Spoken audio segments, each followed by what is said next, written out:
cette sublime artiste brune qui a Johnny Hallyday pour Jean-Paul Belmondo. Il en raconte des histoires dans son ouvrage La couleur des fantômes, édition Talent Édition. Jean-Jacques Debout. Et pas des moindres. Très proche de nombreuses stars qui ont marqué l'époque liée.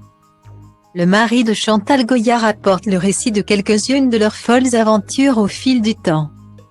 Ainsi, on découvre non seulement que Jean-Jacques Debout a aimé une femme un peu allumée en commun avec Grishka Bogdanov, mais aussi des anecdotes relatées dans cet ouvrage qui ne concernent pas seulement le compositeur.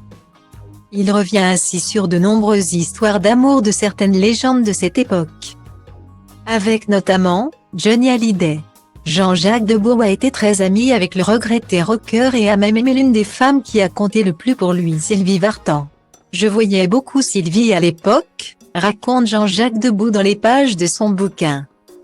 J'avais eu un coup de foudre pour elle. Johnny, au contraire, ne manquait pas de dire un mot désagréable sur elle dès qu'il en avait l'occasion. Il ne se gênait pas finalement, c'est bel et bien l'interprète de Que je t'aime qui formera avec la chanteuse le couple si mythique de ces années yéyé.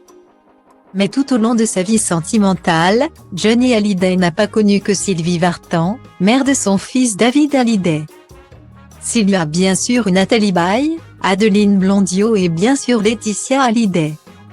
Une autre jeune femme qui a partagé la vie du rocker est bien moins connue. Pourtant, celle-ci a également eu une aventure avec une autre véritable star, Jean-Paul Belmondo.